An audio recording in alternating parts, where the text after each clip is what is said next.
Shalom sidang jemaat yang dikasihi Tuhan. Shalom. Kasih Tuhan tak bersyarat menolong kita. Kasih Tuhan yang membebaskan kita dari belenggu dosa. Dia telah menolong setiap pribadi kita. Maka sepatutnya bawalah hidupmu kepada Tuhan, karena yang terbaik diberikan bagi kita. Dia Yesus yang selalu mengasihi kita. Terima kasih Tuhan untuk kasih-Mu.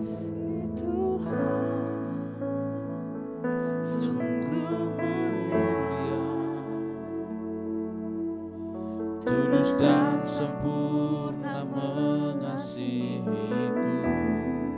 Pengorbanannya di Kalvari, pengorbanan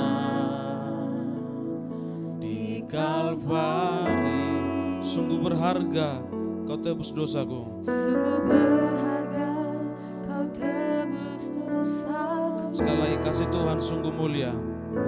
Kasih Tuhan sungguh mulia, tulus dan sempurna mengasihiku. Pengorbanan di Kalvari, sungguh berharga Kau tebus dosaku.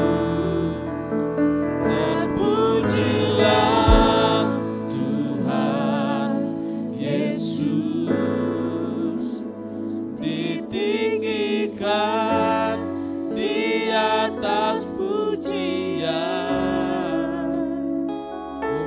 Oh, dari dalam lubuk hatiku, ku sujud dan berterima kasih. Kasih Tuhan sungguh tak bersyarat bagi kita. Pengorbanannya sungguh mulia bagi kehidupan kita. Terima kasih Tuhan.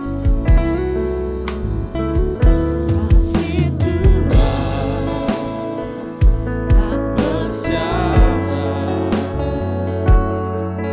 tak seperti cinta yang ada di dunia.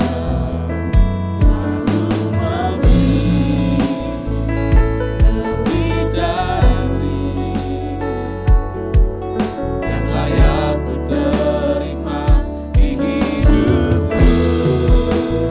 Terpujilah Tuhan Yesus, ditinggikan di atas pujian. Dari dalam lubuk hatiku, ku sujud dan berterima kasih. Terpujilah Tuhan Yesus,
Terpujilah Tuhan. Oh, agung Engkau Bapa. Terpujilah Amin. Tuhan. Terpuji Engkau Tuhan yang telah menyelamatkan kami. Ditinggikan Oh, ini pujian penyembahan kami. atas pujian. Kasih-Mu tak bersyarat.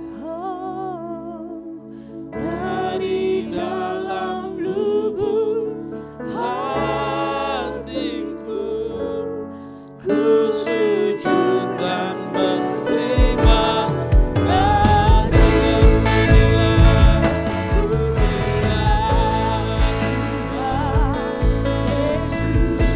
Terima kasih Bapa. Di atas pujian. Dari dalam lubuk hatiku, ku sujud dan berterima kasih. Dalam lubuk hatiku. Dari dalam lubuk hatiku, ku sujud dan berterima kasih. Dari dalam lubuk hatiku, ku sujud dan berterima kasih. Terpujilah Tuhan. Terpujilah nama-Mu yang telah menyelamatkan kami, yang telah membebaskan kami dari belenggu dosa. Oh, agunglah Engkau ya Bapa. Agunglah nama-Mu Tuhan di dalam hidup kami. Terima kasih Tuhan. Biarlah Engkau Allah yang menyertai ibadah kami, yang mengurapi kami semua. Kuduskan layakan kami untuk memanggil nama-Mu yang kudus Bapa. Berkati umat-Mu yang masih dalam perjalanan, tibakan mereka dengan selamat di tempat ini, sehingga kami bersama-sama bersuka cita, bersyukur kepada Tuhan. Segala kebaikan Tuhan hari demi hari, Tuhan tetap baik bagi kami. Terima kasih Bapa. Kami siap memuji Tuhan, kami siap meninggikan Tuhan dalam nama Yesus. Haleluya. Amin. Puji Tuhan, masih kuat berdiri umat Tuhan? Amin. Yang gak kuat berdiri persilakan kembali duduk. Bahwa Tuhan telah membebaskan kita, maka kita katakan Tuhan kami bersyukur. Mari semua bernyanyi untuk Tuhan. Ya Tuhan membebaskan kita.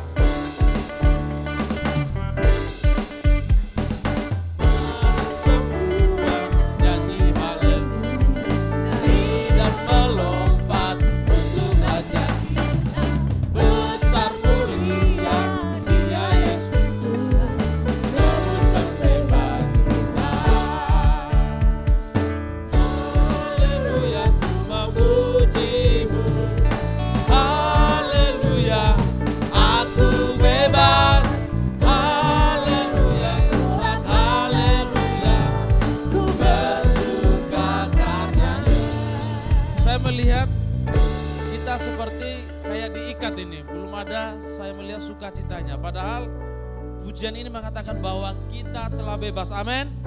Yang sudah mengalami kebebasan angkat tangannya. Mari kita bersukacita kepada Tuhan bahwa Dia telah membebaskan kita. Terima kasih Tuhan.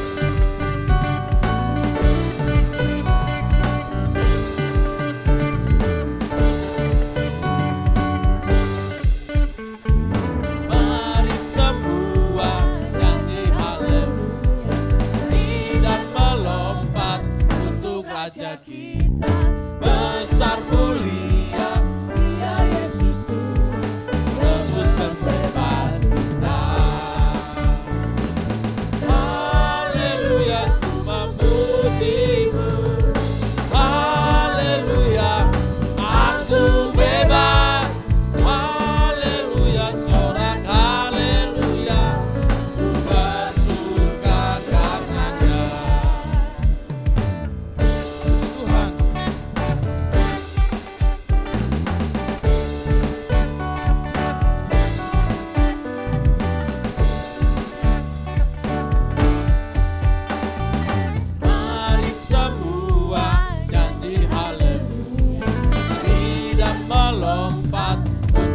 Raja kita, besar mulia Dia Yesusku, menebus pembebas kita.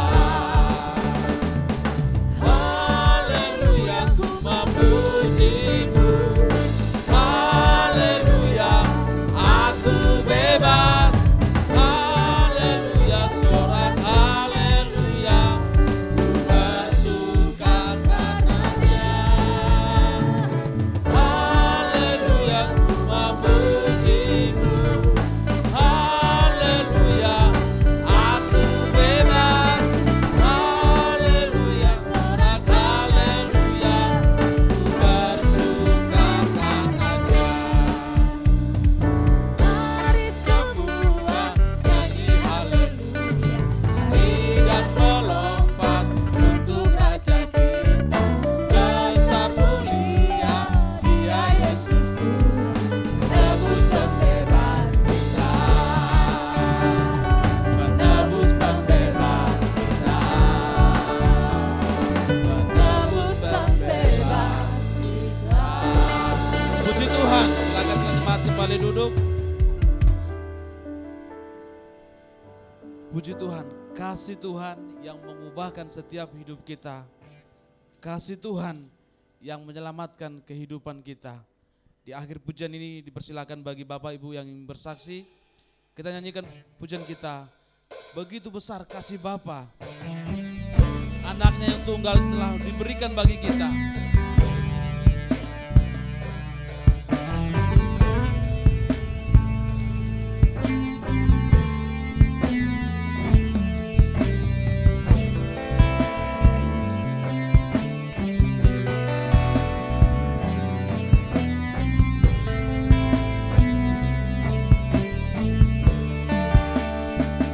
Itu besar kasih-Mu Bapa, Kau berikan anakmu yang tunggal. Di saat aku percaya, kasih menyelamatkanku, bukan sebagai hakim dunia, tapi penyelamat yang berkorban. Untuk diriku Kau tebusku, kasih menyelamatkanku. Ingat kasih-Nya yang mengubah hidupku, ingat kasih-Nya yang selalu ada.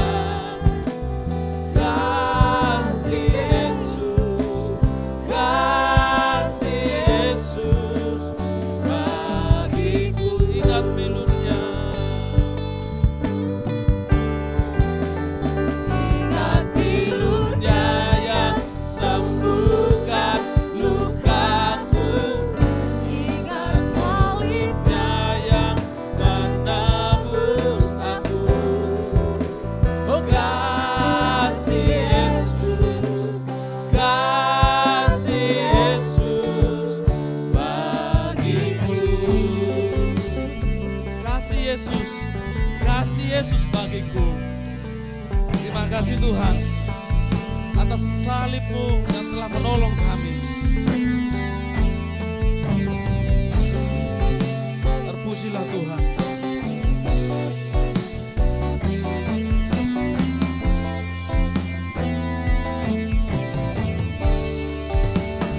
Begitu besar kasih-Mu Bapa, Kau berikan anakmu yang tunggal. Di saat aku percaya,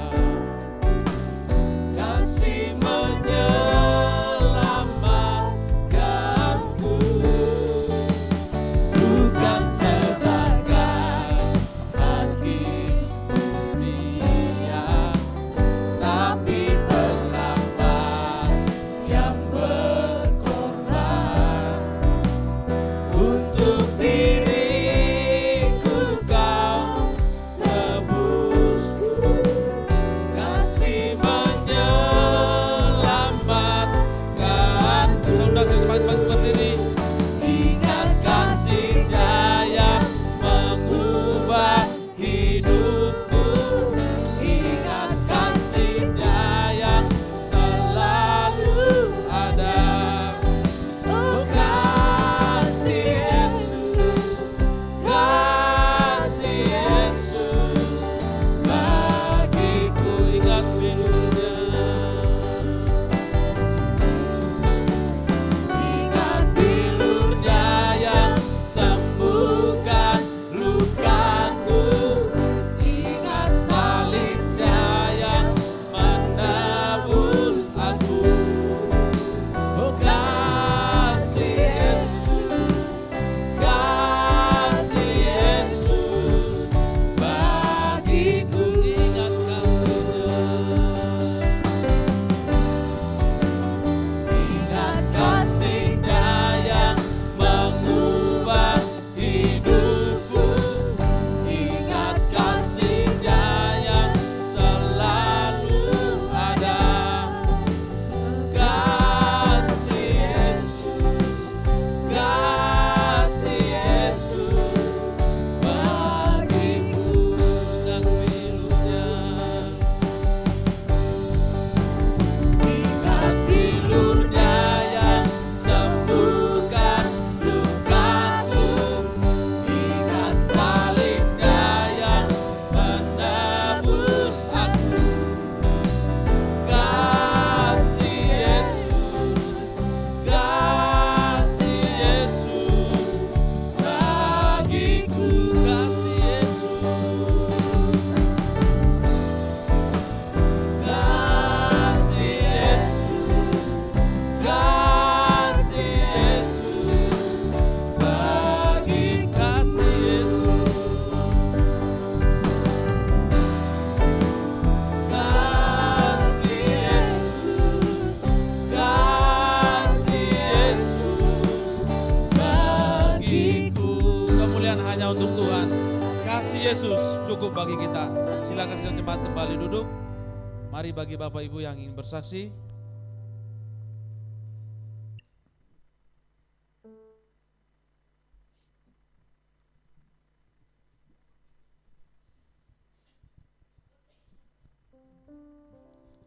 Salam, selamat pagi. Saya mau bersaksi. Terutamanya saya minta terima kasih Tuhan karena selama ini saya dari kecil ya saudara-saudara, dari kampung saya itu belum pernah dirayakan saya ulang tahun, saudara. Semua tuh saudara. Kalau dulu itu orang tua tuh lahir ya sudah selesai. Kalau ada ulang tahun kayak berdoa ya sudah, itu nggak ada rayakan gini. Tapi yang kemarin itu saudara-saudara, biarpun sederhana tapi bahagia rasanya, ya ampun Tuhan, saya rasa bangga banget. Saya rasa bangga, saya mengucapkan terima kasih Mama Selfie maupun teman-teman yang sudah berdoain buat aku, mau terutama anak saya, suami saya. Terima kasih, biarpun mereka nggak ada di sini, Tuhan yang tahu Tuhan.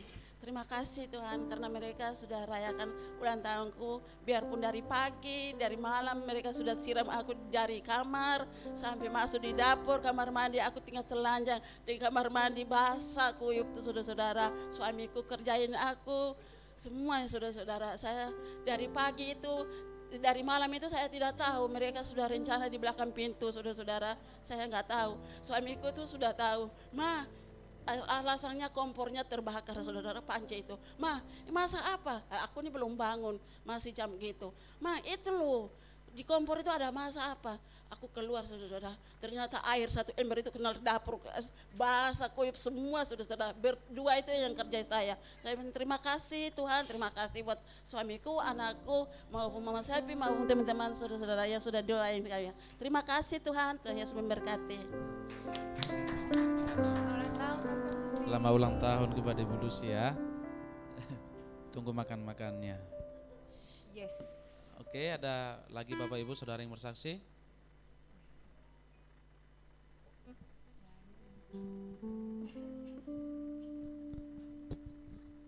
Salam, selamat pagi semua. Shalom. Saya mau menyaksikan cinta kasih Tuhan, bukan buat diri saya tapi buat Ones. Terima terima kasih bulan kemarin dia sudah mulai proses pengurusan KTP sampai paspor, semua berjalan lancar. Cuma yang membuat saya sampai terharu itu tanggal 21 bulan Juli. Kebiasaannya Ones itu kalau pergi kemana-mana sebelum pergi dia kasih tahu saya.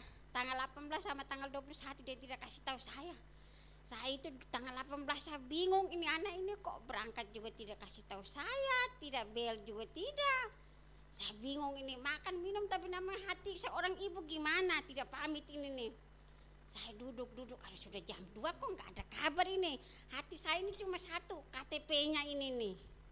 Saya itu tanggal 14 itu sudah ke kantor camat. Di kantor camat bilang, tidak ibu harus ke Dispendok Sidoarjo. Nah setelah itu dia bilang, ma ajukan itu surat pengurusan paspor ke camat atau lurah. Saya sampai di kantor camat bilangin, Mbak kami kasih keluar surat ini harus dari lurah dulu. Saya pulang lagi sampai di sini ada Pak Catur. Pak Cak saya minta tolong antar saya di kantor lurah dulu. Ini jamnya orang mau sholat Ina. Tapi Tuhan itu luar biasa. Datanglah Kak Simeon bawa dengan Gojek. Saya lari keluar itu hati seorang ibu gimana paniknya ini sudah jam ini hari Jumat ini. Pak saya minta tolong dulu, tidak usah pakai aplikasi bayar berapapun saya bayar, antar saya ke Kelurahan PP. Saya selama di Surabaya sini di Sidoarjo ini baru 2 kali ke Kelurahan PP itu. Saya tidak tahu mau jalan kemana ini.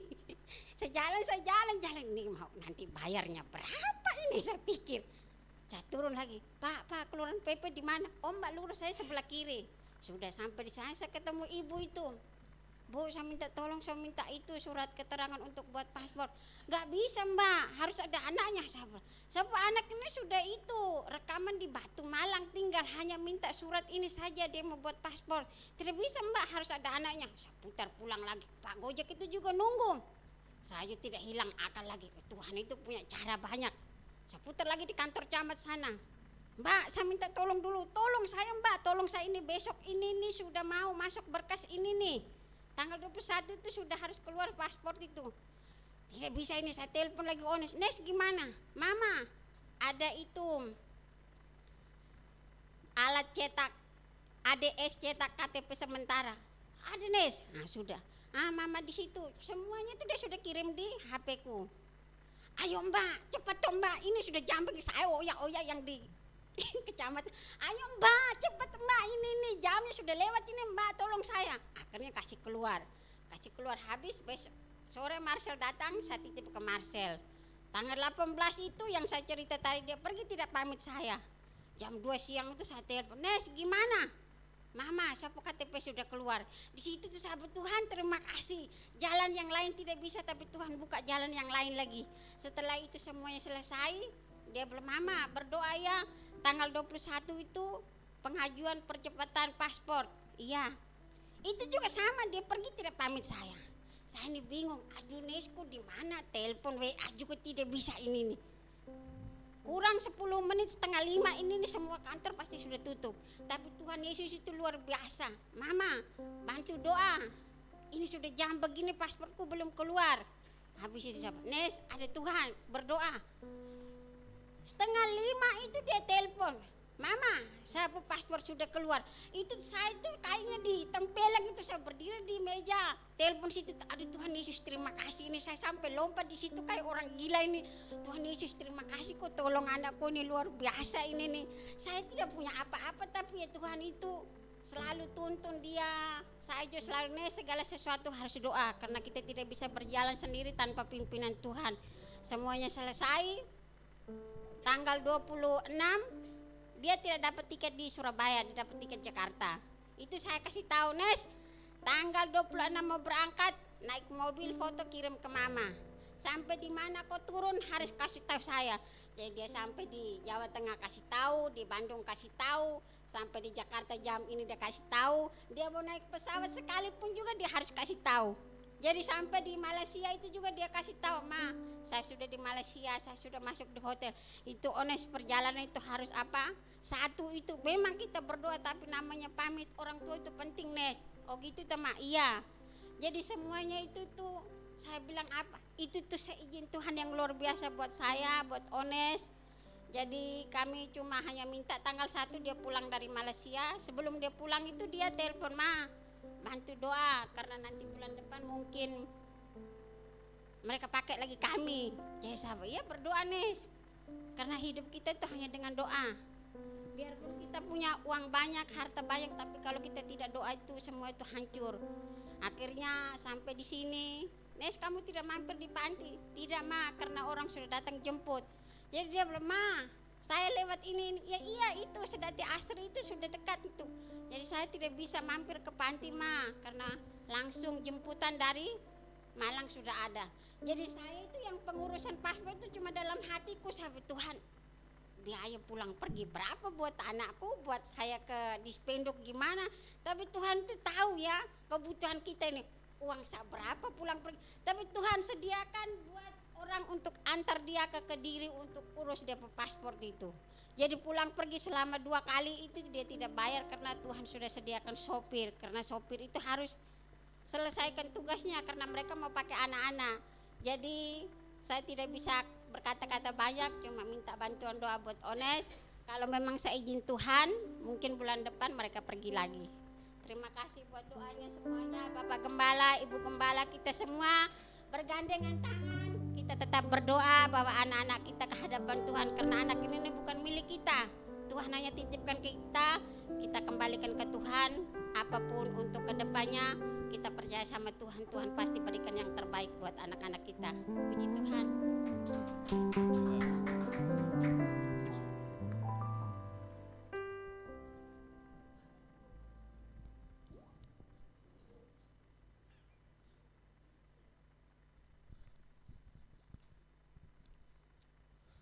Shalom. Selamat pagi. Ya, bersyukur kepada Tuhan kalau sekiranya saya masih diberikan kesempatan untuk bersaksi ya. Pertama-tama saya ucapkan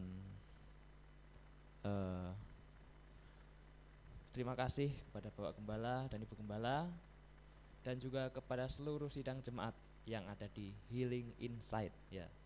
Saya sudah bisa menyebutkannya. Ya. Ya saya sangat bersyukur sekali kenapa sudah 1 bulan lebih saya di sini ya. Saya sudah banyak-banyak belajar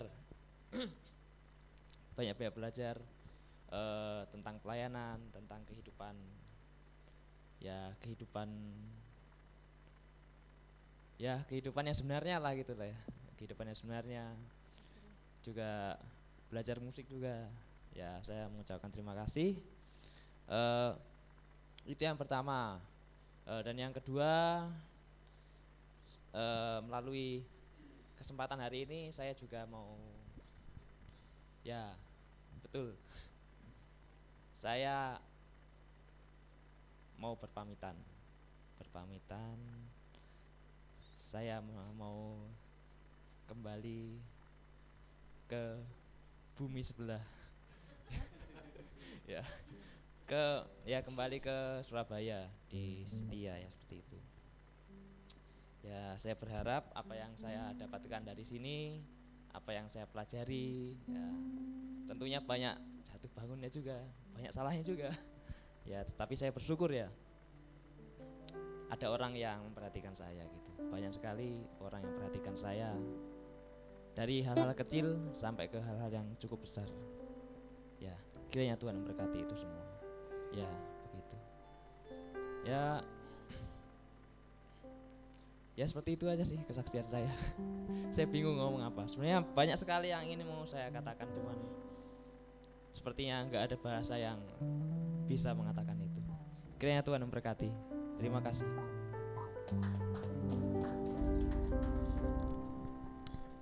Puji Tuhan, kita akan memberikan yang terbaik bagi Tuhan. Mari kita sama-sama berdoa.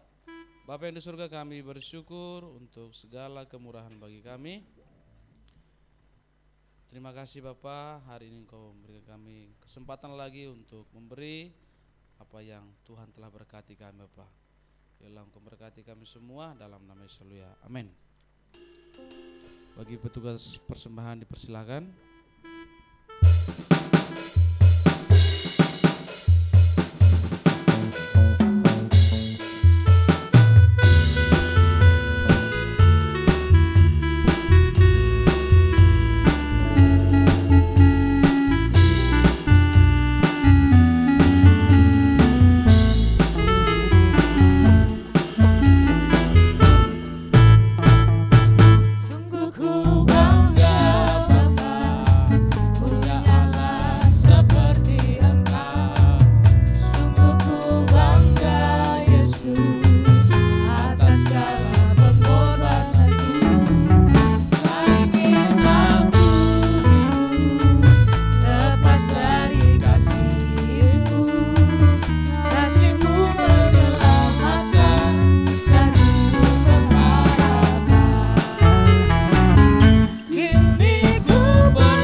Puji Tuhan, Tuhan berkati kita semua.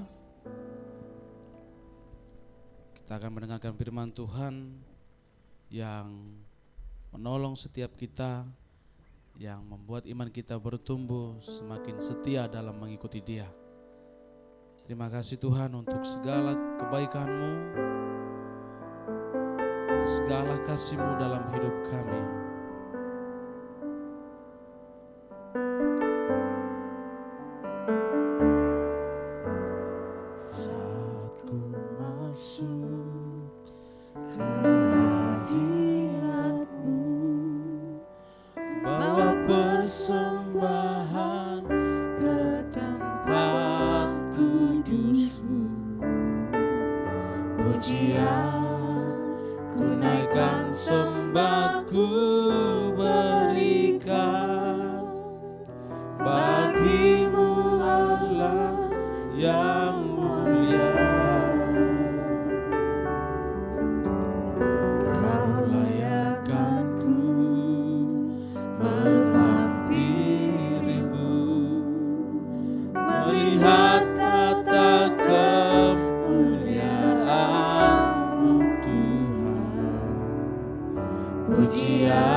Sungguh besar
Terima kasih Tuhan.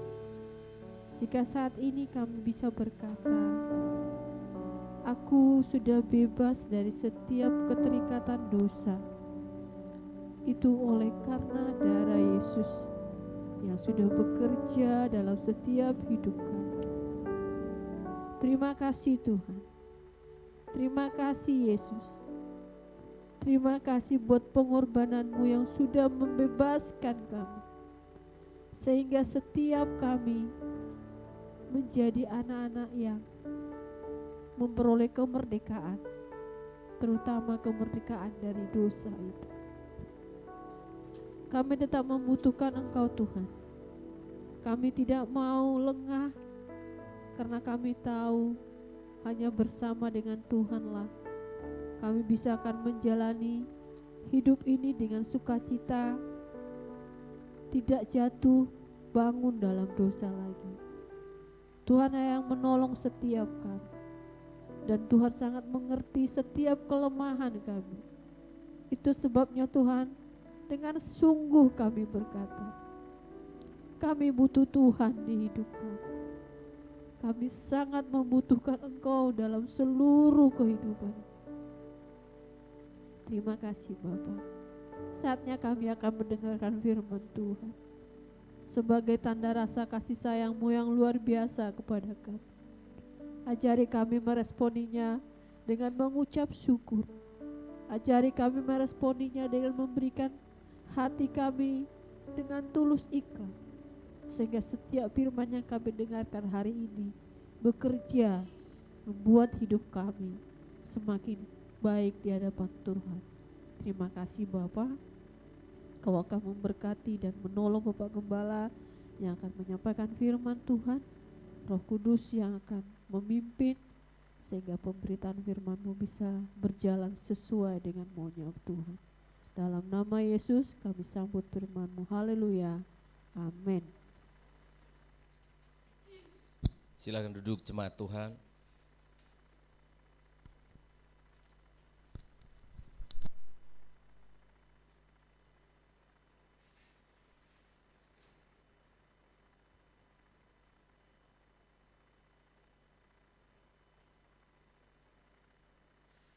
Salam sejahtera dalam kasih Tuhan kita Yesus Kristus. Selamat pagi dan shalom untuk kita semuanya. Jemaat yang di lantai 1, selamat pagi dan shalom.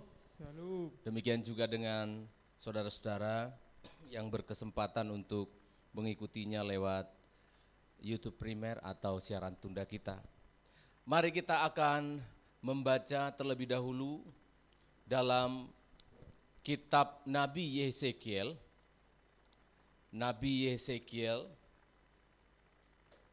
kita akan baca secara berlompat-lompat karena ada 40-an pasal yang kemudian akan saya khotbahkan dalam waktu 45 menit atau kurang lebih itu. Jadi kita harus lompat-lompat gitu ya. Satu kitab akan saya sampaikan pada pagi hari ini secara sederhana. Yesekiel pasal yang pertama terlebih dahulu, ayat yang kedua dan ayat yang ketiga. Yesekiel 1 ayat 2 sampai 3, tolong dibacakan untuk kita semua. Pada tanggal 5 bulan itu, yaitu tahun kelima, sesudah Raja Yoyakin dibuang, datanglah firman Tuhan kepada Imam Yeskiel, anak Busi, di negeri orang Kasdim, di tepi sungai Kebar, dan di sana kekuasaan Tuhan meliputi dia. Ya, jadi ini berbentuk sejarah ya. Jadi saudara harus sedikit memberikan pikirannya untuk memahami sejarahnya, baru nanti mengerti apa yang saya khotbahkan. Bagaimanapun harus mengerti sejarahnya. Ya. Jadi peristiwa ini adalah bangsa Israel sudah dibuang ke Babel. Kalau minggu lalu saya khotbah tentang Yeremia, mereka diingatkan supaya jangan sampai dibuang. Sekarang sudah dibuang. Dan ini adalah tahun yang kelima mereka dibuang di Babel. Lalu ada seorang nabi Yesekiel. Di pembuangan itu diminta Tuhan untuk bernubuat. Pasal yang kedua sekarang Kak Nelson. pasal yang kedua, jangan sampai terlewat ya. Jadi kalau sudah mulai khotbah diperhatikan, kalau terlewat nanti saudara bingung khotbah saya. Yesekiel pasal yang kedua ayat 3 sekarang. Firman-Nya kepadaku, hai anak manusia, aku mengutus engkau kepada orang Israel, kepada bangsa pemberontak yang telah memberontak melawan aku. Mereka dan nenek moyang mereka telah mendurhaka terhadap aku sampai hari ini juga. Kepada keturunan inilah yang keras kepala dan tegar hati, aku mengutus engkau dan harus kau katakan kepada mereka, beginilah firman Tuhan. Iya, terima kasih. Kita lompat sekarang pasal 11. Pasal 11, Yesekiel tadi di pembuangan setelah 5 tahun disuruh berkhotbah. Sampaikan ini ya kepada orang-orang yang keras kepala, bukan kepada jemaat yang baik-baik khotbah ini, tapi yang keras kepala, yang tegar hati katanya. Nah sekarang pasal 11 ayat 17. Inilah janji Tuhan. Ayat yang ke-17 tolong dibaca. Oleh sebab itu katakanlah, beginilah firman Tuhan Allah, aku akan menghimpunkan kamu dari bangsa-bangsa dan mengumpulkan kamu dari negeri-negeri, di mana kamu berserak, dan aku akan memberikan kamu tanah Israel. Lanjutkan sambil video disiapkan, ayat 18. Maka sesudah mereka datang di sana, mereka akan menjauhkan segala dewa-dewanya yang menjijikkan dan segala perbuatan-perbuatan yang keji dari tanah itu. Ini janji Tuhan ayat 19. Aku akan memberikan mereka hati yang lain dan roh yang baru di dalam batin mereka. Iya, hati yang lain bukan maksudnya transplantasi atau pencangkokan hati, nanti saya jelaskan, dan roh yang baru dalam batin mereka. Terus juga aku akan menjauhkan dari tubuh mereka hati yang keras. Hati yang keras, jangan lupa S-nya ya, nanti hati yang kera, bukan. Hati yang keras dan memberikan mereka hati yang taat. Hati yang lembut, ya 20 terakhir. Supaya mereka hidup menurut segala ketetapanku dan peraturan-peraturanku dengan setia. Ya. Maka mereka akan menjadi umatku dan aku akan menjadi Allah mereka. Terima kasih. Saya ulangi ya pelan ya. Tadi pasal 1, orang Israel sudah dibuang ke Babel. Setelah 5 tahun, Tuhan menyuruh Yesekiel, ayo bernubuat kepada bangsa itu. Mereka kan dibuang itu 70 tahun, ini tahun yang kelima. Dikasih tahu khotbah begini, orang keras kepala begini. Baru pasal 11 Tuhan berjanji, jangan takut. Aku akan memberikan kepadamu hati yang lain. Hati yang satu itu maksudnya, hati yang lembut, hati yang taat. Lalu kemudian pasal 40, 41, 42, 43, saya ringkas di dalam video ini yang sudah dibikin oleh teman saya. Walaupun tidak pernah ketemu sama teman ini, tapi dia bikin, saya ambil. Inilah janji Tuhan kepada bangsa Israel yang belum terjadi. Mari kita lihat.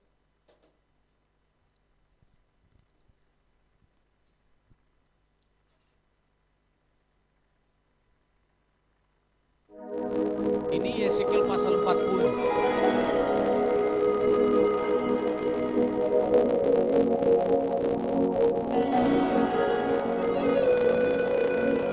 Inilah janji Tuhan kepada bangsa itu yang sampai hari ini belum terjadi, yaitu apa?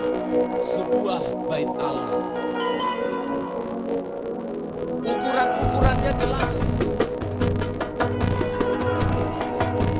Tuhan jelaskan di pasal 40 ayat 5, sekian panjangnya, sekian lebarnya. Ini pintu di sebelah timur. Beginilah bentuk pintu ruangannya. Bilik-biliknya, bahkan ornamen-ornamennya, pohon-pohon.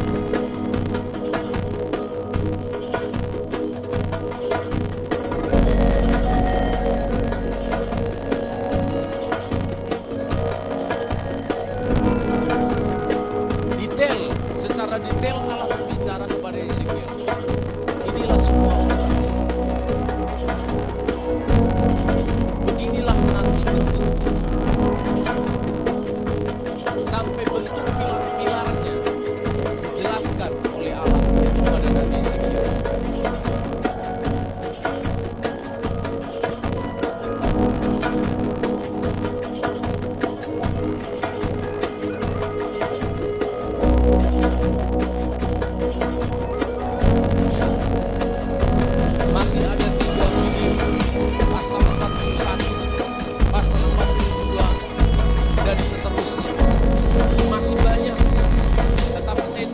sampai di sini. Yang ingin saya sampaikan adalah bahwa di tengah-tengah penawanan, di tengah-tengah jajahan dari bangsa Babilonia kepada bangsa Israel, Allah memberikan sebuah arti kemerdekaan di tengah-tengah kesulitan mereka. Bukan berarti orang yang disebutkan merdeka itu adalah sebuah bangsa yang sudah tidak dipengaruhi oleh bangsa lain. Kalau bisa saya katakan, sesungguhnya semua bangsa di dunia ini sekarang ini berada di dalam ketergantungan dengan bangsa lain. Mau bangsa mana? Mau Amerika? Tergantung dengan nikelnya kita. Mau bangsa Rusia? Tergantung dengan tambang-tambang dari negara lain. Indonesia tergantung dengan bangsa lain. Jadi sebenarnya tidak ada satu bangsa yang benar-benar merdeka dalam arti tidak membutuhkan bangsa lain. Inilah yang disampaikan oleh Tuhan kepada Yesekiel untuk disampaikan kepada bangsa Israel. Karena pekerjaan bangsa Israel tiap hari bersungut-sungut. Minggu lalu sudah saya khotbahkan, bahkan mereka tidak mau menikah, mereka tidak mau bekerja. Maunya apa? Kami mau kembali ke Israel. Kami merdeka itu berarti harus pulang ke Yerusalem. Allah memerintahkan Yesekiel untuk berbicara bahwa apa?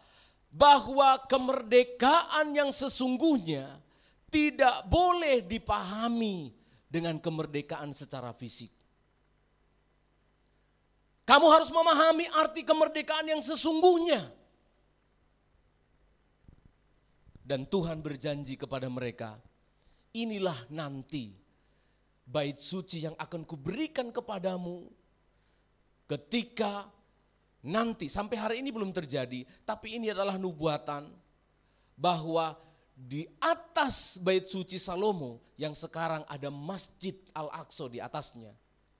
Karena tahun 705 ketika terjadi peperangan, bangkitnya agama Islam, bait itu Yerusalem direbut, lalu kemudian di atas bait suci Salomo didirikanlah sekarang ini masjid. Dan bangsa Israel terus meratap sampai hari ini di tembok ratapan. Sisa-sisa tembok Yerusalem, sisa-sisa tembok bagian barat, bagian bait suci yang ditinggalkan oleh Herodes. Di situ mereka terus gini-gini. Saya pun kemarin gitu-gitunya di sana. Ikut-ikut. Saya lihat mereka. Apanya maksudnya? Meratap, tembok ratapan, ditangisi terus. Tuhan katakan, jangan, kemerdekaan yang sesungguhnya itu adalah ayat pasal yang pertama, pasal yang kedua, yang tadi sudah dibaca. Apa itu? Berbicara tentang kasih karunia. Dunia ini akan kita tinggalkan. Indonesia walaupun sudah merdeka, dunia ini akan binasa. Lalu kemerdekaan yang sesungguhnya apa? Kemerdekaan yang sesungguhnya adalah ketika kita masih bisa menerima kasih karunia. Amin. Kita baca ulang pasal yang pertama tadi, ayat yang kedua. Pasal yang pertama ayat yang kedua tolong dibaca lagi oleh Kak Nelson. Pada tanggal 5, silakan. Pada tanggal 5 bulan itu, Ya. yaitu tahun kelima sesudah Raja Yoyakin dibuang. Terima kasih. Pasal yang kedua, ayat yang ketiga diulangi lagi. Pasal 2 ayat yang ketiga, inilah firman Tuhan. Firman-Nya kepadaku, hai anak manusia, aku mengutus engkau kepada orang Israel, kepada bangsa pemberontak kepada bangsa pemberontak, terus yang telah memberontak melawan aku. suka melawan, 2, terus Mereka dan nenek moyang mereka telah mendurhaka terhadap aku. orang durhaka, 3, terus Sampai hari ini juga. Kepada keturunan inilah yang keras kepala. keras kepala, 5, udah berapa tadi? 5 ya? 5, satu lagi. Dan tegar hati. Iya, Aku mengutus engkau. iya, terima kasih. Orang yang menurut saya ya, saya belum pernah menemukan orang seperti ini. Sungguhan. Komplit. Orang yang memberontak, yang suka melawan, yang suka mendurhaka, berarti dianggap anak. Yang kemudian keras kepala, tegar hati, saya belum pernah ketemu orang ini. Mungkin 1-2 ya, keras kepala, ya tapi tidak mendurhaka. Suka melawan tetapi tidak memberontak. Tapi bangsa Israel diberikan satu status yang jelas oleh Allah. Kepada bangsa inilah aku mengutus kamu. Artinya apa saudara? Tuhan tahu persis siapa bangsa ini. Tuhan paham betul bangsa ini adalah bangsa yang terbuang. Tadi ayat 1 kita sudah baca. Mereka berada di pembuangan pada tahun yang kelima. Keras kepala, hancur-hancuran, saudara perhatikan baik-baik. Tetapi apa yang terjadi? Allah menghampiri mereka. Amin saudara. Inilah kemerdekaan sesungguhnya. Ketika kita mungkin tidak memiliki sesuatu, ketika kita mungkin tergantung pada orang lain, tetapi ketika kita masih mendapat kemurahan Tuhan, dalam hal ini mereka dikunjungi oleh Tuhan. Menurut saya ini adalah sebuah keajaiban. Ini adalah sebuah kekayaan yang diterima oleh bangsa Israel. Bayangkan orang yang terbuang, waduh itu orang yang sudah tidak berarti loh. Kalau orang yang sudah terbuang itu orang yang tidak berguna loh. Kalau anak-anak kita masih diterima bekerja, tadi ada yang sampai ke luar negeri, itu orang yang berarti. Itu orang yang sangat berharga. Tapi coba orang-orang yang sudah ada di penjara, melakukan kejahatan, melakukan pembunuhan, lalu mereka dibuang di Nusa Kambangan. Kira-kira presiden mau enggak mengunjungi mereka? Ayo. Yang mendapat penghargaan di 17 Agustus kemarin siapa saudara? Yang bawa baki, bendera itu kan? Siapa lagi? Yang bilang-bilang begini, hormat senjata, gerak. Nanti naik pangkatnya 1, betul kan? Siapa yang dapat penghargaan? Adalah orang-orang yang berjasa. Siapa yang berhak dikunjungi? Adalah orang-orang yang memiliki prestasi. Tapi bangsa Israel disebutkan dengan jelas dalam kitab Yesekiel, mereka adalah orang yang sudah terbuang, bangsa yang sangat menjengkelkan, tetapi justru sebagai orang buangan yang sudah tidak ada artinya, justru mereka dikunjungi oleh Allah. Bangsa yang bangkrut. Saudara perhatikan, saya tidak sebut nama negaranya sebagai etika profesi saya, tapi saudara pasti tahu, beberapa negara yang bangkrut hari-hari ini, mereka ini adalah negara yang sudah tidak dianggap. Kalaupun ada bangsa lain yang datang ke sana, mereka ingin mengeksploitasi. Ini kerjaannya. Orang yang sudah terbuang, orang yang sudah hina, kalaupun ada orang yang pura-pura menolong, ingin dieksploitasi. Saudara tahu, kita tidak perlu baca dalam kitab Yeremia.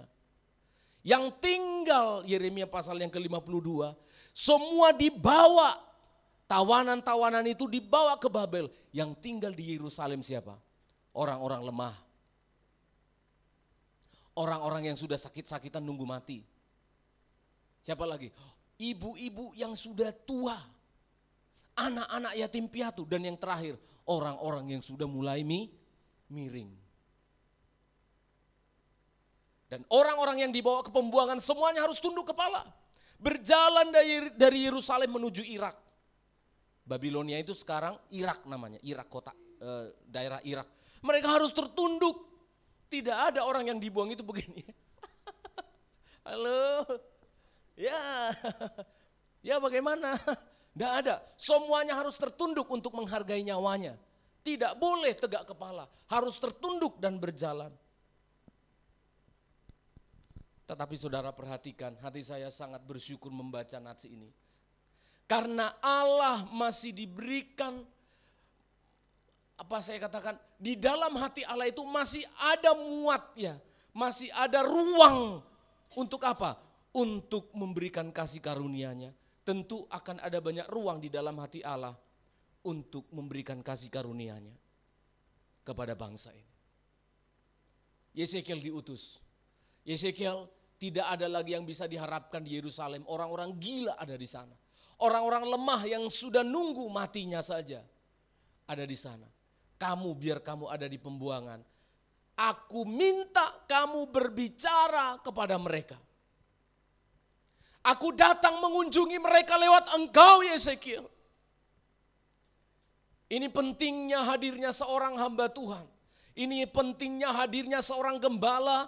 Ini pentingnya hadirnya para hamba-hamba Tuhan yang masih memiliki hati yang penuh belas kasihan. Yeremia pasal yang ke-52 sudah tidak ada harapan. Digambarkan bangsa Israel dan Yerusalem semua hanya jadi bahan hinaan, bahan suit-suitan bangsa-bangsa lain, bahan ejekan. Tetapi Tuhan mengunjungi. Saya sebenarnya tidak terlalu kaget dengan peristiwa ini. Kalau Allah itu adalah saya, sudah tak ilingno, tak omongi. Minggu lalu saya udah khotbahkan itu ya.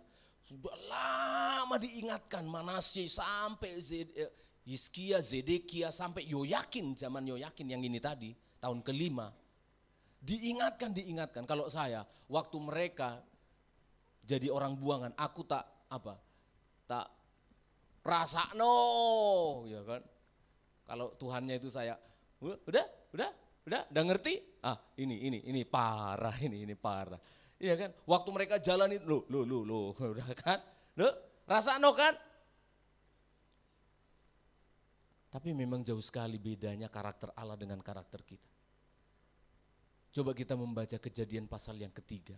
Ternyata memang Allah kita itu udah seperti ini dari dulu.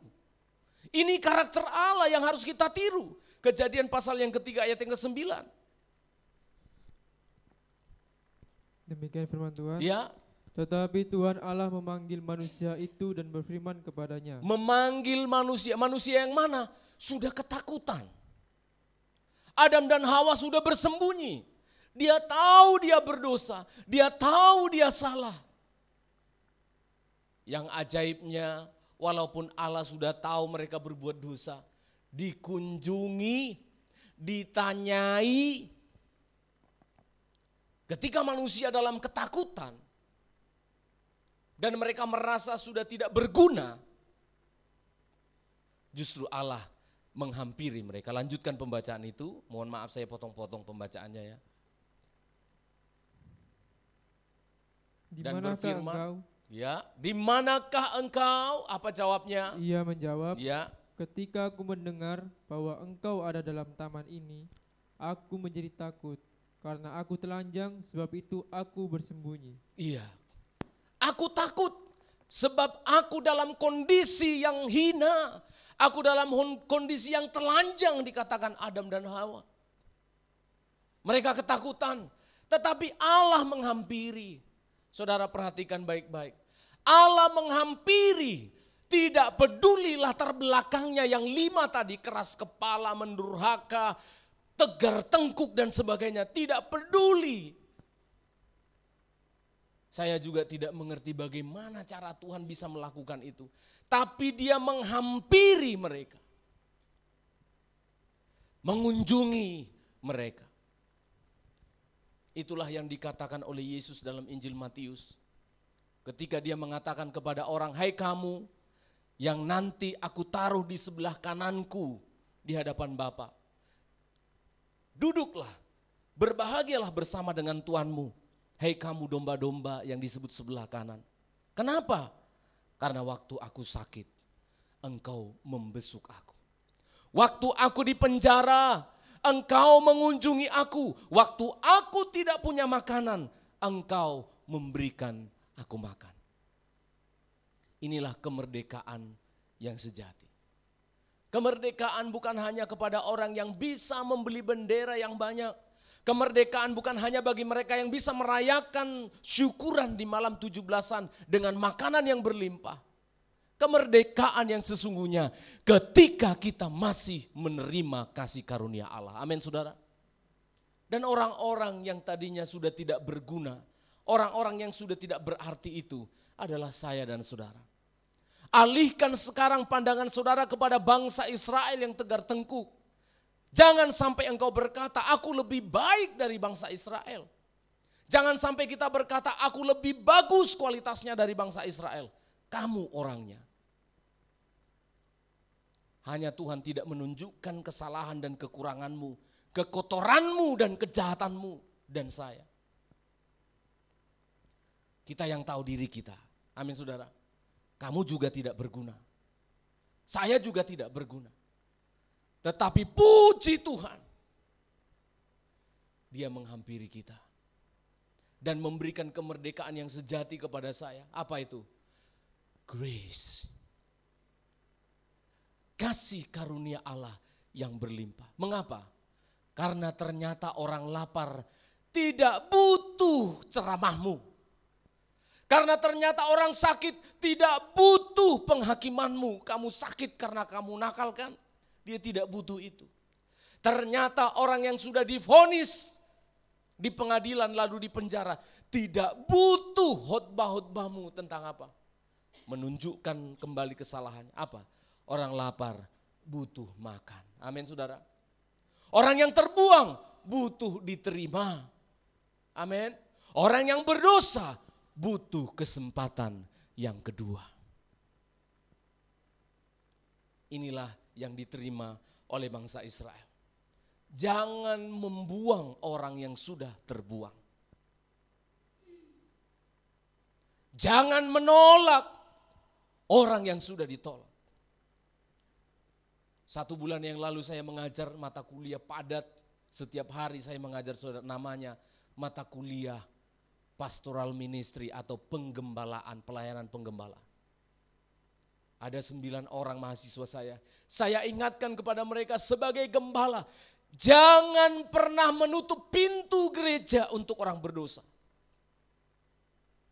Justru gereja adalah tempatnya bagi orang berdosa ditolong oleh Tuhan. Amin saudara. Kalau tidak mereka yang sudah terbuang dan mereka yang sudah berdosa akan semakin hancur dan rusak di luar sana. Tugas seorang gembala adalah membuka bilik-bilik hatimu oleh pertolongan Tuhan untuk menerima orang yang berdosa. Tidak akan pernah pendeta memecat jemaat. Tidak akan pernah gembala sidang memecat domba-dombanya. Kecuali kamu memecat dirimu sendiri. Amin. Akan selalu ada kasih karunia. Kita sudah membaca, begitu Alkitab dibuka, kitab Kejadian, sudah kasih karunia. Masuk dalam kitab Keluaran, sudah kasih karunia. Kenapa? Bangsa Israel yang ratusan tahun diperbudak di Mesir, dibawa keluar oleh Allah dengan darah anak domba Paskah. Kasih karunia. Kalau saudara lihat semua tema-tema di dalam Alkitab, 66 kitab sampai pada kitab Wahyu, ketika nanti dia katakan mempelai pria datang dan menjemput mempelai wanitanya, itu pun kasih karunia. Alkitab kalau berbicara tema utama dari seluruh isi Alkitab adalah apa saudara? Only by grace. Hanya oleh kasih karunia. Berikan kesempatan kepada suamimu kalau suamimu salah. Amin. Berikan kesempatan kepada istrimu kalau istrimu salah. Jangan ambil posisi Allah sebagai hakim. Bahkan hakim yang sesungguhnya pun tidak melakukannya. Kita sudah baca. Saya sudah sebut 5. 1 tangan penuh akan dosa bangsa yang kurang ajar ini. Allah yang harusnya menghakimi, yang bisa menurunkan petir menghanguskan bangsa itu, dia tidak lakukan itu. Siapa kamu? Siapa pendeta? Kenapa tidak memberikan kesempatan kepada anak-anak muda yang bersalah? Mengapa kita tidak memberikan kesempatan kepada pengasuh-pengasuh yang bisa saja keliru? Mengapa kita tidak membuka ruangan di hati kita selebar-lebarnya untuk orang yang bersalah? Disinilah letak kemerdekaan yang sesungguhnya. Kalau kita sebagai orang yang merdeka, maka hatimu itu sangat luas dan lebar untuk orang diampuni dan dimaafkan. Amin saudara. Tuhan mengunjungi orang yang sudah tidak berarti, tidak berguna, malah ditemui dan dikunjungi oleh Tuhan. Yang kedua, inilah kasih karunia Allah. Dia mengingat kita dan selalu mengingatkan kita walaupun kita tidak peduli. Pasal yang kedua, ayat yang ketiga tadi tolong dibaca. Tuhan tahu persis bangsa ini pasti menolak dan ternyata betul.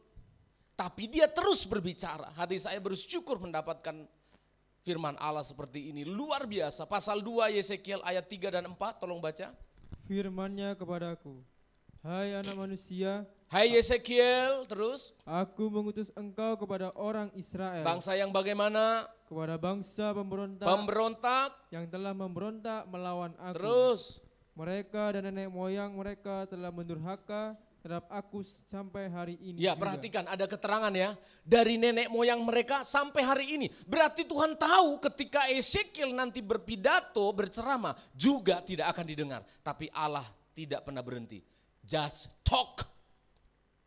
Bicara, tugasmu bicara. Terus? Kepada keturunan inilah yang keras kepala dan tegar hati. Ya. Aku mengutus engkau dan harus kau katakan kepada mereka. Apa? Beginilah firman Tuhan Allah titik 2 ayat 5. Dan baik mereka mendengarkan atau tidak, sebab mereka adalah kaum pemberontak, mereka akan mengetahui bahwa seorang nabi ada di tengah-tengah mereka. Terima kasih. Luar biasa, saudara perhatikan. Mereka itu mau mendengar atau tidak, loh jelas loh. Ini membuat saya jadi panjang umur loh jadi pendeta. Iya kan? Karena pendeta itu biasanya kalau, bukan cuma pendeta, kita orang tua juga kalau sudah ngomong gitu ya. Ngomong, lalu anak kita nggak dengarkan, pendeta ngomong, jemaat nggak dengarkan. Biasanya apa? Babano. Betul ya? Betul ya bahasa Jawanya? Babano. Jarno. Ya wes, sakarepmu. Aku ndak ngomong lagi besok. Tuhan ndak. Mereka mau dengar, mau tidak dengar, dan ternyata memang mereka tidak dengar. Kamu harus ngomong. Kamu harus berbicara. Inilah firman Tuhan Allah. Apa firman Tuhan yang dimaksud oleh Allah? Satu aja poinnya. Ayat yang kelima tadi saya potong aja langsung. Beginilah firman Tuhan Allah kepada mereka. Apa? Mereka harus mengetahui bahwa seorang nabi ada di tengah-tengah mereka. Aku bergetar loh hati saya. Ketika membaca ini, saya kira tadi firman Tuhannya apa gitu. Ngomong ya, ngomong Yesekiel ya, ngomong-ngomong. Walaupun mereka tidak akan dengar, kamu ngomong. Beginilah firman Tuhan Allah. Apa itu? Sampai pasal 43, intinya cuma satu. Apa itu? Supaya mereka tahu ada nabi di tengah-tengah mereka. Hati saya gemetar. Coba ya, perhatikan ya. Ini Nelson ya. Nelson, tak peringatkan dia. Nelson, kamu ikut Tuhan sungguh-sungguh ya. Besok tak ingatkan lagi. Besok tak ingatkan lagi. Tak ingatkan lagi. Lalu dia meninggal. Ketika dia meninggal, perhatikan baik-baik. Ketika dia meninggal, nanti ketika dia dimasukkan ke neraka, ini contoh. Ketika nanti Nelson contohnya dimasukkan ke neraka, dia tidak bisa menyalahkan Tuhan. Gak ada pendeta yang ngomong sama saya. Gak ada yang ngomongin sama saya. Gak ada yang mengingatkan saya. Gak ada yang berkhotbah kepada saya. Yesekiel berbicara kepada mereka supaya mereka tahu ada nabi di tengah-tengah mereka. Saya bersyukur dan berterima kasih supaya kita sebagai orang tua dan pendeta-pendeta belajar dari kegigihan Allah ini. Kita harus belajar dari kegigihan Allah ini. Jangan berhenti, ini intinya ya, jangan berhenti menasehati. Amin. Jangan berhenti berbicara. Mungkin saya sudah gelo sebagai pendeta. Mungkin selama ini orang tua sudah gelo itu sudah capek. Sekarang tidak boleh ada kata capek. Amin. Tidak boleh ada kata capek. Pendeta harus berkhotbah. Pendeta harus tetap berbicara. Supaya apa? Mereka tahu ada pendeta. Dan ketika nanti mereka dilemparkan ke neraka, dia tahu ada pendeta dulu. Jangan sampai dia tidak tahu. Itu maksudnya. Jangan sampai dia binasa dan dia tidak tahu. Panjang itu ya, pasal 3 ayat 19 sampai 21 diingatkan. Yesekiel, kalau kamu ngomong lalu nanti mereka bertobat, kamu mendapatkan mereka. Tapi kalau kamu tidak ngomong lalu mereka binasa, kamu, nyawamu kutuntut. Saya jadi semangat. Okelah Tuhan, perbaiki terus pita suaraku ini, jangan sampai rusak supaya aku terus ngomong. Amin. Orang-orang tua, supaya kamu tetap mau ngomong. Karena ternyata tugas kita sebagai hamba Tuhan, tugas kita sebagai orang tua yang ngomong. Tolong, saya meminta tolong kepada saudara. Orang-orang tua, hamba-hamba Tuhan, tetap berbicara. Tetap berbicara. Karena bisa saja pada satu titik ketika kita berbicara dengan kata-kata yang sama seperti tahun lalu, kata-kata ini, kata-kata yang barusan kita ngomong ini masuk di dalam hati mereka dan mereka bertobat. Pasal 3 ayat yang ke-19, baca sedikit, saya mau dibaca saja. Pasal 3 ayat yang ke-19 dan seterusnya. Tetapi jikalau engkau meringatkan orang jahat itu dan ia tidak berbalik dari kejahatannya, ya, dan dari hidupnya yang jahat, ia akan mati dalam kesalahannya. Mati dalam kesalahannya. Tetapi engkau telah menyelamatkan nyawamu. Loh, apa hubungannya ya? Kalau saya mengingatkan si Nelson tidak berubah, mati dalam kejahatannya, nyawaku selamat. Perhatikan ini, tidak main-main hubungannya. Kalau Tuhan kasih karunia kepadamu jadi orang tua, jangan kira enak-enak, aku punya anak, lalu nama anakku disematkan pada, bukan. Ada tanggung jawabnya. Kalau dia binasa, kamu tidak nasihati, aku tuntut kamu. Gak main-main loh. Perhatikan ini orang tua, perhatikan ini pendeta, istri pendeta, calon-calon pendeta, perhatikan ini. Jadi orang tua itu bukan senang-senangnya, itu dinginang-inang. Itu dititip Tuhan, betul tadi ya mamanya Ones ya. Itu dititip Tuhan untuk apa? Tanggung jawab. Dicek nanti sama Tuhan, nasihat-nasihatmu kepada anakmu apa. Ternyata enggak ada, semuanya Nina Bobo. Udah radang tenggorokannya. Amen. Oh iya enggak apa-apa. Kasih permen. Akhirnya dia mati. Tenggorokanmu yang dilepas. Lanjut dulu baca ayatnya. Terus? Jikalau seorang yang benar berbalik dalam kebenarannya. Stop. Saya pengen kalau bisa di marking oleh multimedia. Ada 2 yang pengen saya minta di marking. Yang pertama tadi, jikalau engkau memperingatkan orang jahatnya itu di marking gitu ya. Atau kalian aja sendiri, kasih garis merah, orang jahat. Udah ya? Orang jahat, udah oke. Ayat yang ke berapa tadi? Ayat yang ke-20, kepada siapa dia berbicara? Baca. Jikalau seorang benar berbalik dari kebenarannya. Stop. Loh, perhatikan loh. Ini ya, perhatikan baik-baik ya. Ada 2 status orang di sini. Yang pertama orang jahat diperingati. Yang kedua, orang apa? Orang benar. Ayat 20. Seorang yang benar. Seorang yang, loh, orang benar kok masih diperingatkan? Hati-hati saudara ya. Jangan hanya menasihati dan memperingati orang yang jahat. Orang yang benar juga rawan. Ayat ini menunjukkan bahwa ternyata semua manusia, baik orang yang sudah jahat maupun orang yang setia di gereja, orang yang benar tetap harus diingatkan. Ayat 21. Tetapi jikalau engkau memperingatkan orang yang benar. Orang benar itu diperingatkan terus. Itu supaya ia jangan berbuat dosa. Dan memang tidak berbuat dosa, ia akan tetap hidup. sebab ia mau menerima peringatan dan engkau telah menyelamatkan nyawamu. Puji Tuhan. Ternyata peringatan dilarang stop, bukan hanya orang jahat. Di pinggir jalan itu loh, dilarang berhenti di sini, dilarang parkir di sini. Lampu hijau, lampu merah, lampu kuning, ternyata semua untuk orang.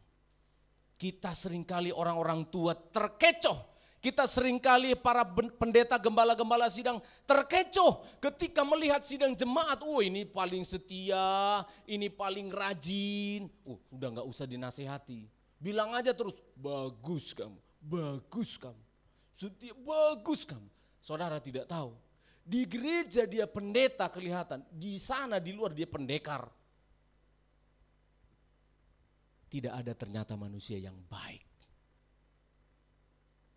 Justru hati-hati.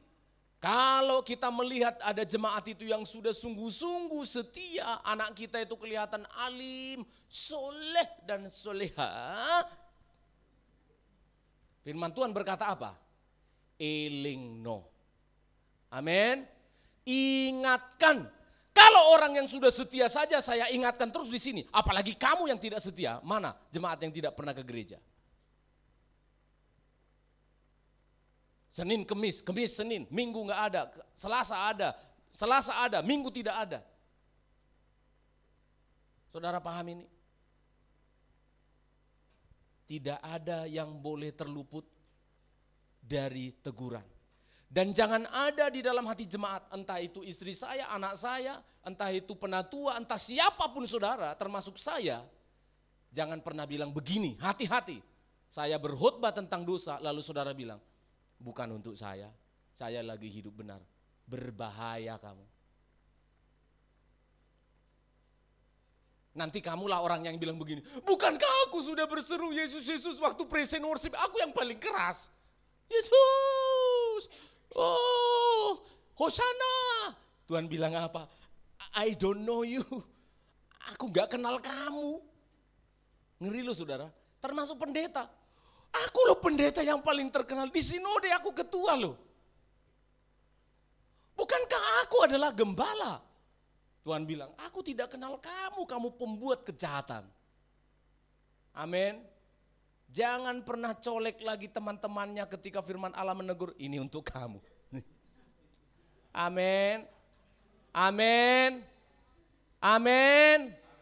Bilang pada dirimu, ini untuk saya orang yang hina dan berdosa ini. Amin. Ya. Jangan, ini untuk saya sudah lebih dahulu tentunya waktu mempersiapkan. Ini untuk kita semua. Ternyata orang jahat dan orang benar pun harus selalu diingatkan. Berikan saya waktu 3 menit berbicara kepada para pendeta, hamba-hamba Tuhan yang mungkin ikut mendengarkan firman Allah ini. Apa maksudnya? Mengapa Yesekiel disuruh berbicaralah kepada mereka tentang dosa mereka? Apa maksudnya? Jangan pernah menina-bobokkan jemaat. Jangan pernah enggan berbicara tentang dosa kepada jemaat. Saya berbicara ini sambil hati saya sedih sekali saudara. Karena apa? Karena orang itu pada dasarnya tidak suka ditegur. Maka gereja akan ditinggal memang. Tidak akan suka mereka mendengarkan pendeta yang menegur kesalahan. Tapi saya lebih memilih mengikuti maunya Tuhan daripada mengikuti maunya pasar. Amin saudara. Yeremia berkhotbah bertahun-tahun, tak satu pun yang mendengarkan. Yeremia gagal? Enggak. Yeremia adalah nabiku kata Tuhan. Jangan menina-bobokkan jemaat dengan khotbah-khotbah yang apa? Dengan khotbah-khotbah yang hanya memotivasi, yang hanya mendorong, memberikan dorongan bagaimana mencari nafkah yang baik, bagaimana bisa mencukupi kehidupan, bagaimana tidak sakit, bagaimana supaya sukses dalam hidup ini. Kita harus berbicara tentang dosa, saudara. Kita harus berbicara tentang apa? Tentang teguran, nasihati. Karena apa? Job desk-nya orang tua, tugasnya orang tua dan tugasnya pendeta itu adalah mendidik, bukan meninabobokan. Saya pernah menyaksikan ya rekan kolega pendeta juga. Karena ini pendeta, jadi gini ceritanya. Ada pendeta senior dipanggil harus pindah ke Medan. Ternyata dia waktu di Papua, dia sudah merintis gereja itu besar sekali. Dan fasilitas semua sudah lengkap. Dan pendeta ini adalah hamba Tuhan yang sangat baik hatinya. Sehingga semua fasilitas, mobil, tanah 5 hektar, gereja, semua fasilitas ditinggal. Dia cuma bawa koper pakaiannya pergi ke Medan. Dan gereja ini ditinggalkan ke pengerjanya yang menggantikan. Saya dengar sendiri istrinya berbicara dan pengerja-pengerja teman berbicara. Inilah waktunya masa kebangkitan dan kemuliaan dari pendeta pengganti ini. Karena apa? Dia menggantikan pendeta, semua sudah ada. Apa yang terjadi? Anaknya 11 tahun, semua penyakit ada di tubuhnya. Mulai dari kolesterol, sakit gula, itu mungkin. Anak pendeta itu. 11 tahun sudah banyak penyakit di tubuhnya. Karena apa? Anaknya dinina bobokan, dimanjakan. Bahkan saya kaget sekali ketika saya di Salem masih jadi direktur. Ada satu mahasiswa kita, buka pintu gerbang aja nggak tahu. Halo? Mengerikan kan? Buka pintu gerbang aja tidak tahu. Karena apa? Selama ini yang ngasih makan ke kamarnya pengerja. Yang bukain pintu gerbang pengerja. Lah sultan ini. Mau jadi apa? Ini tidak bicara tentang kaya atau miskin. Tapi anak harus dididik. Jemaat harus dibina, harus dididik dengan apa? Dengan firman pengajaran yang menegur, yang menasehati, yang membawa mereka bertumbuh dewasa, sehat. Dan ketika si pendeta pergi dan meninggal pun, mereka akan tetap bertumbuh di dalam kasih karunia Tuhan. Amin saudara. Maka sekarang kita berubah. Harus muncul di hati kita, aku beruntung digembalakan oleh firman. Aku beruntung bertemu dengan gereja yang berbicara tentang firman Allah. Tentu bukan hanya di sini. Ada banyak saya tahu gereja-gereja lain masih konsisten berbicara tentang firman Allah. Dan saudara hamba-hamba Tuhan yang mendengarkan firman Allah ini, jadilah menjadi bagian dari rombongan Yesekiel yang terus berbicara tentang dosa, terus berbicara tentang teguran. Didengar atau tidak, kita tetap harus berbicara. Tuhan memberkati kita semua. Kita nyanyikan lagu yang terakhir tadi. Kita mau datang berdoa.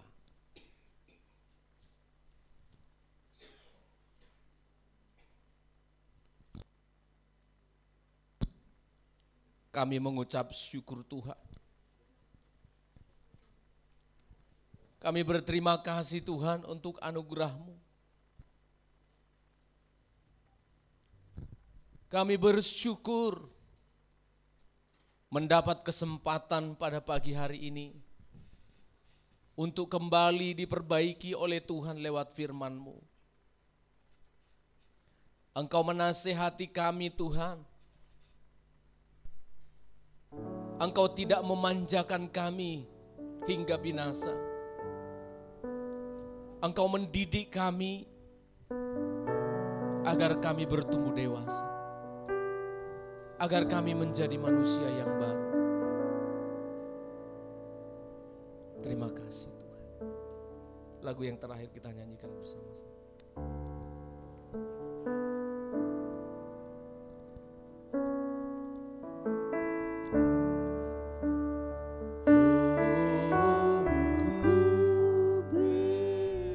Terima kasih Tuhan.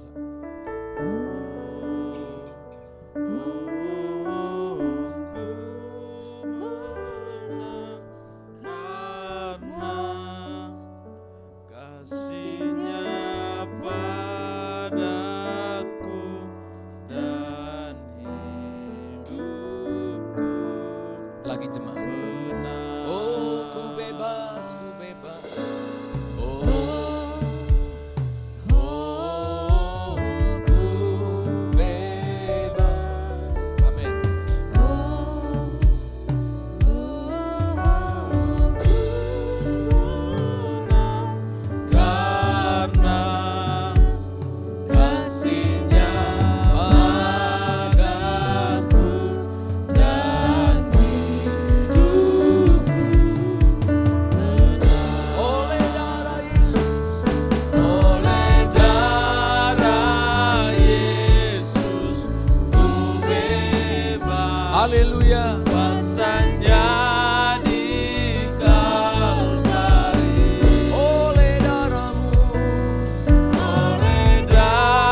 nasihat dan teguran-Mu adalah bagian hidup kami.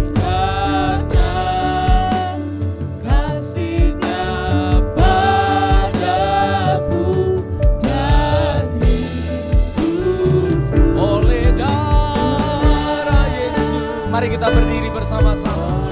Darah Yesus, ku bebas, pesannya di Kalvari. Oleh darah Yesus, oleh darah Yesus, ku bebas dan hidupku.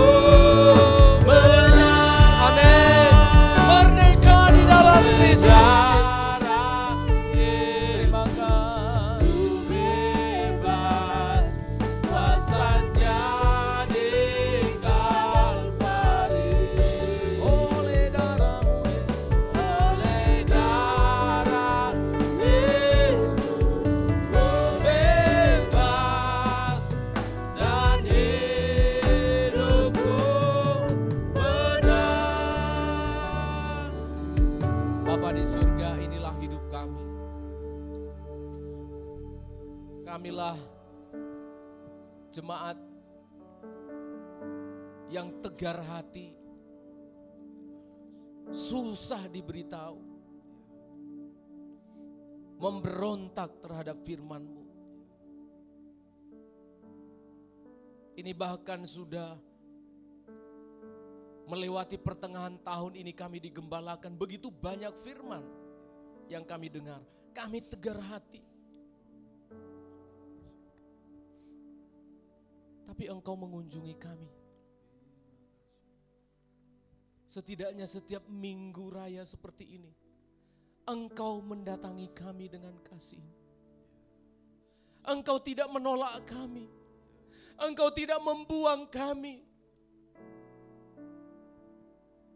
Tidak ada seorang pun yang baik. Seorang pun tidak. Semua telah berbuat dosa.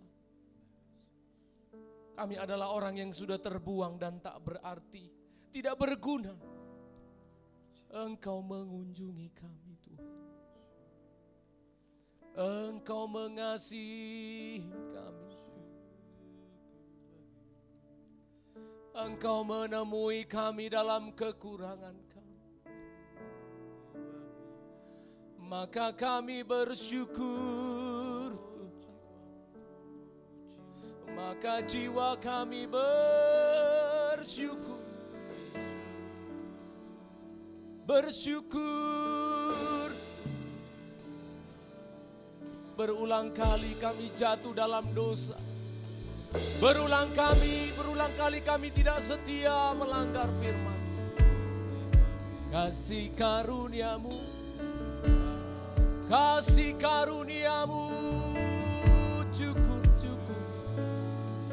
Oh, terima kasih Tuhan. Tuhan tidak membuang Engkau. Tuhan tidak menolak orang berdosa. Dia mendatangi engkau dan menginginkan perubahanmu. Terima kasih Tuhan. Taruh di hati kami gembala para pendeta. Taruh di hati kami para orang tua, membuka hati yang luas, membuka hati yang lebar, menerima berbagai kekurangan sidang jemaat, menerima berbagai kesalahan anak-anak kami. Engkau mengasihi kami, kasih karuniamu cukup lebih dari cukup. Kami sudah datang sekarang di hadapan-Mu Tuhan. Kami berterima kasih kalau masih ada pendeta di tengah-tengah kami. Kami bersyukur kalau masih ada hamba Tuhan yang berbicara tentang dosa. Harusnya kami bersedih kalau para pengkhotbah tidak pernah lagi menyinggung dosa. Mulai sekarang kami harus berubah. Kami harus rela dan mau mencari mendengarkan firman Allah. Yang menegur, memperbaiki kami. Karena itu kebutuhan kami. Kami tidak butuh dipuja-puji. Itu akan merusak hidup kami. Kami butuh diperbaiki. Karena kami sangat rusak. Sudah rusak. Terima kasih Tuhan. Bagi kami para hamba-hamba Tuhan. Kami mau teguhkan hati kami untuk masuk pada rombongan Yesekiel. Bagi kami sidang jemaat. Kami mau memutuskan satu keputusan untuk menjadi jemaat yang mau dinasihati, mau diperbaiki hingga bertumbuh dewasa. Tolonglah firman-Mu ya Roh Kudus. Tanamkan di dalam hati kami, bertumbuh dan berbuah, menghasilkan keajaiban dalam nama Yesus Kristus. Haleluya. Amin, amin. Silakan duduk jemaat.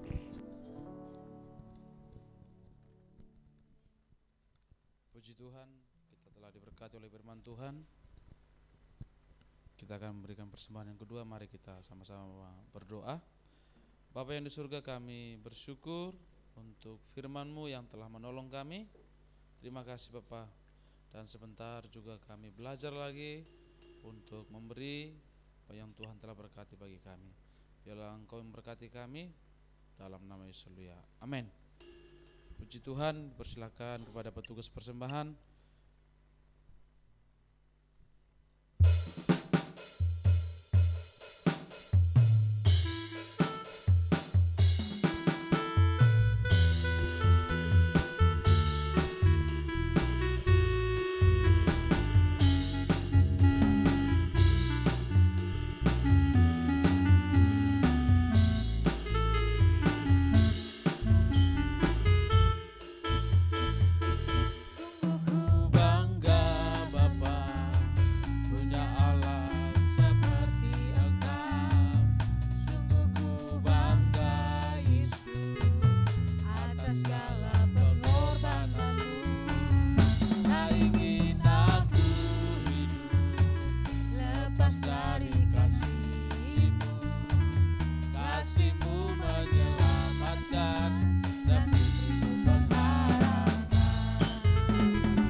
Kini tiba saatnya pengumuman dari Ibu Gembala.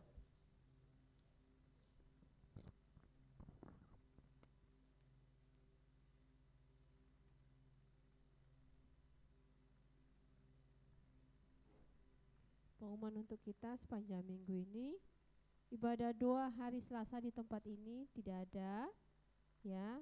Ibadah semua dipusatkan di Garden Palace di acara KKR GPT dan ulang tahun GPT pada tanggal 22 sampai 24 Agustus mendatang. Ibadah sorenya dimulai jam 17.30. Oh bukan, jam 6 sore. Jadi silakan sidang jemaat untuk bisa hadir di tempat itu dan mengurus sendiri untuk kedatangannya ke acara ibadah KKR kita selama 3 hari mendatang. Itu undangan hanya diperbolehkan untuk jemaat hanya pada malam sore hari saja. Kalau yang pagi itu khusus hamba Tuhan. Itu pedalaman kitab khusus hamba Tuhan karena terkait tanggung jawab dan pemaparan tentang job desk ya. Jadi jemaat tidak perlu menghadirinya. Kemudian ada ibadah youth pada hari Sabtu mendatang, yaitu akan diumumkan kembali nanti oleh Pak Gunadi ya. Itu saja, kita kembali ibadah di tempat ini hari Minggu jam 8 pagi dan dilanjutkan sekolah minggu jam 10 pagi. Bagi sidang jemaat Tuhan yang tidak bisa ikut di acara KKR, tetap mohon bantuan doa agar Tuhan menolong acara KKR tersebut, karena Walaupun sudah dipersiapkan, sudah detail-detail, tetapi ada aja cara-cara iblis untuk mengganggu ya. Jadi tolong bantuannya sehingga segala sesuatu bisa berjalan dengan baik. Bahkan sekarang ini para hamba-hamba Tuhan sudah dalam perjalanan, ada yang sudah bisa datang, ada yang Senin, ya. Jadi ya peserta itu ada hampir 600 orang. Kita kemarin estimasinya 500, ini sudah hampir 600 orang. Jadi tetap tolong bantuan doanya, terutama mau main di lantai 1 ya.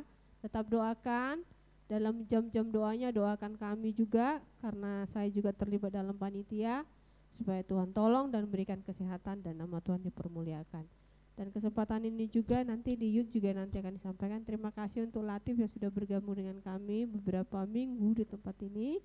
Harapan kami tetaplah jadi seperti yang kau rindukan di dalam Tuhan ya. Jangan seperti yang sudah saya sampaikan, hamba Tuhan itu tidak lahir karena dia sekolah di teologi, enggak. Hamba Tuhan tidak lahir karena dia sekolah di sekolah Alkitab, enggak. Hamba Tuhan itu seperti kami, maksudnya itu panggilan. Tapi ketika engkau sekolah di lembaga yang berbicara tentang Alkitab kebenaran, belajarlah menghidupinya. Jadilah anak-anak Tuhan yang hidup dalam kekudusan. Karena dimanapun kau berada, baik kau sebagai jemaat, baik kau sebagai suami, atau siapapun predikatmu, atau kau bekerja di mana, firman Tuhan itu akan bekerja untukmu ya Latif ya. Tetap semangat, kami akan menunggu kabar-kabar baiknya saja. Ya, kalau memang Tuhan izinkan di waktu-waktu weekend kamu akan ditempatkan di sini, kami ya puji Tuhan kau bisa kembali lagi. Ya, itu saja yang bisa sampaikan. Terima kasih, Tuhan berkati. Puji Tuhan, kita akan mengakhiri ibadah kita. Seunang sedang jemaat bangkit berdiri.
Sidang jemaat akan pulang dari rumahmu ini dengan kemerdekaan yang sejati. Tidak ada lagi belenggu dosa, tidak ada ketakutan dan kekhawatiran, karena darah Yesus telah memberikan kami kemenangan. Maka jemaat Tuhan, tidak ada yang lain kecuali berkat Allah untuk engkau. Maka diberkatilah engkau di dalam nikah rumah tanggamu. Diberkatilah engkau dalam usaha pekerjaanmu. Apa yang dikerjakan tanganmu berhasillah karena Tuhan. Diberkatilah engkau anak remaja muda yang sekolah dan kuliah. Tuhan menuntun engkau di dalam pergaulanmu. Tuhan menolong engkau di dalam segala cita-citamu. Diberkatilah engkau ibu-ibu janda, engkau yang sendiri, engkau anak-anak sekolah minggu, hingga yang lanjut usia, kita semuanya berkat dari Allah Tritunggal. Di dalam Bapa, Putra dan Roh Kudus, di dalam nama Tuhan Yesus Kristus menjadi bagianmu hari ini. Maranatha sampai Tuhan Yesus datang kembali. Pulanglah bersama dengan Tuhan dalam nama Tuhan Yesus Kristus. Bapa, terima kasih.